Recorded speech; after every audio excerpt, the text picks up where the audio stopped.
पश्चिम Asia में जारी Iran Israel युद्ध की चिंगारी अब डिजिटल दुनिया में अफवाहों के बवंडर का रूप ले चुकी है। पिछले कुछ घंटों से सोशल मीडिया पर एक ही सवाल तैर रहा है।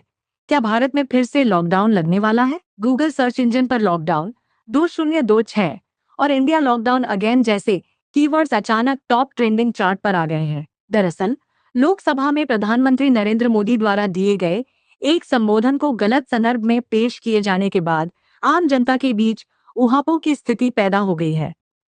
पीएम मोदी के किस बयान से शुरू हुई अटकलें?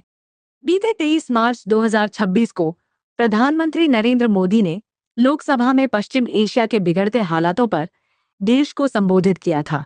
इस दौरान उन्होंने युद्ध को एक बड़ी वैश्विक चुनौती बताते हुए देशवासियों से एकजुट रहने की अपील की थी। पीएम ने कहा था, इस युद्ध से बनी कठिन परिस्थितियां लंबे समय तक रह सकती है, इसलिए हमें तैयार रहना होगा। जिस तरह कोविड महामारी के समय हम एकजुट होकर लड़े थे, उसी तरह इस बार भी हमें हर चुनौती के लिए तैयार रहना होगा। बस इसी कोविड शब्द के जिक्र को कुछ शरारती तत्वों ने सोशल मीडिया पर नए लॉकडाउन की आहट बताकर वायरल कर दिया। क्या वाकई लॉकडाउन लगेगा?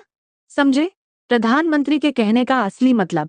अमर उजाला की पड़ताल में यह साफ हुआ है कि प्रधानमंत्री ने अपने पूरे भाषण में कहीं भी लॉकडाउन शब्द का इस्तेमाल नहीं किया है।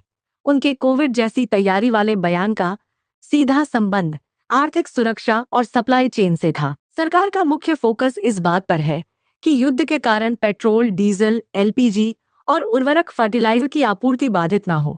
पीएम मोदी का संदेश राष्ट्रीय एकजुटता, धैर्य और सतर्कता बरतने के लिए था, न कि किसी प्रकार के प्रतिबंध लगाने के लिए। 24 मार्च की वो पुरानी याद और अफवाहों का कनेक्शन। इस अफवाह के इतनी तेजी से फैलने के पीछे एक मनोवैज्ञानिक कारण भी है। दरअसल 24 मार्च 2020 को ही पीएम मोदी ने पहली बार देशव्यापी लॉकडाउन की घोषणा की थी।